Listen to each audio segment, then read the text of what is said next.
नमस्कार, मेरी चैनल में आप सबका स्वागत है। मैं आज बद्रीनाथ धाम के बारे में आपको जानकारी देने वाली हूँ। आपको जानकारी के लिए बता दूँ, बद्रीनाथ धाम की कपाट जो है वो 12 तारीख को 12 मई को खुलने वाला है और इसका रजिस्ट्रेशन खुल गया। तो आप पहले अपना मोबाइल से ऐसे 4 धाम यात्रा रजिस्ट्रेशन क्लिक करें, उसके बाद ऐसा मिलेगा। उसके बाद आपको ऐसा इस पेज निकल के आएगा, उसके ऊपर आप कंटिन्यू में दबाए। उसके बाद आपको ये मिलेगा रजिस्ट्रेशन योर सेल्फ वेयर 4 धाम। यहाँ पे क्लिक करने के बाद ऐसा एक पेज खुलेगा, अपना सारा डिटेल्स डाल के आप रजिस्ट्रेशन कर लेना। ये ऐसे रजिस्ट्रेशन करने के बाद आपको मिलेगा एक आईडी, अपना आईडी खुल जाएगा। वो उसके बाद ही आपको जितना पिलग्रिम्स आप जाने वाले हैं तो उन सब का अलग अलग से आधार कार्ड डाल के उसका रजिस्ट्रेशन करना होता है, अलग अलग फ़ोन नंबर डाल के।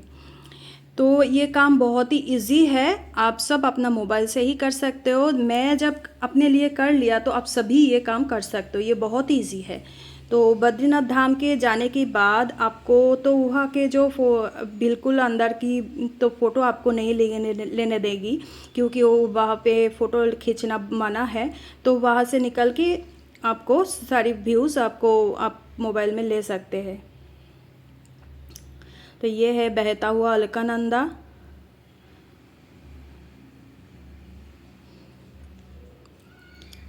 ये आसपास का व्यूज़ है, ऐसा ही कुछ है।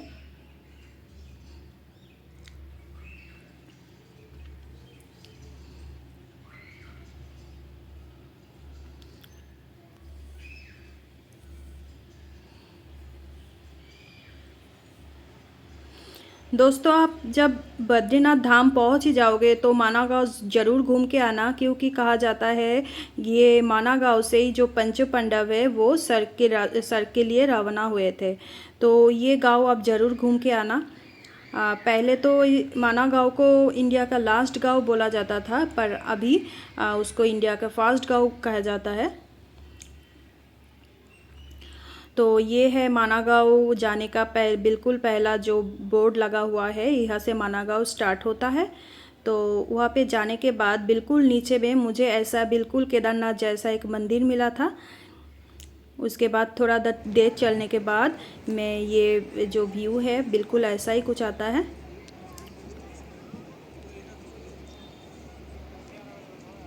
गर्मी का दिन में भी वहाँ पे ठंडा बहुत ही होता है। तो ऐसा ही उसका माना गाँव से व्यूज़ बिल्कुल ऐसा है। दूर में जो गेट दिखाई दे रहा है उसको कहते हैं स्वर्गारोहण मार्ग। यहाँ से कहते हैं पंचा पांडव जो है इस रास्ता से ही स्वर्ग के लिए रवाना हुए। ये है स्वर्गारोहण मार्ग। तो वहाँ पे जाने के बाद आपको ऐसा एक सरस्वती नदी मिलेगा। ये सरस्वती नदी का सिर्फ माना गांव में दिखने के लिए मिलता है। उसके बाद ये मिट्टी के अंदर ही पूरा मिट्टी के अंदर चला गया है। तो और कहीं पे आपको ये सरस्वती नदी देखने के लिए नहीं मिलेगा। बहुत ही प्यारा लगता है यहाँ से ये। और इसके पास में ही है ये सरस्वती गुफा। उसके थोड़ी देर बाद ऊपर में चढ़ने के बाद आपको ये वसुंधरा, कोई कहता है वसुधा फॉल्स, तो ये फॉल्स आपको देखने के लिए मिलेगा दूर से ही, क्योंकि वहाँ पे जाने के लिए आपको यहाँ से फिर 5-6 घंटा का रोड आपको ट्रैक करके जाना पड़ेगा। तो हम नहीं गए, तो यहाँ से ही थोड़ा जूम करके क्लिक किए। नीचे में ऐसा ही बहता हुआ अलकानंदा मिलेगा। तो माना गाँव घूमने के बाद हम ऐसे नीचे आ गए थे अपना पार्किंग में, क्योंकि माना गाँव में कोई व्हीकल्स तो अलाउड नहीं है, और वैसे पहाड़ी में व्हीकल्स अलाउड होगी भी कैसे। उधर बाइक भी अलाउड नहीं है, तो सब गाड़ी ऐसे ही पार्किंग करके रखे ऊपर में जाना पड़ता है। तो दोस्तों, मेरा ये वीडियो अगर अच्छा लगे आप प्लीज़ मेरा चैनल को सब्सक्राइब करके एक क्लिक ज़रूर करना। आज के लिए बाय बाय।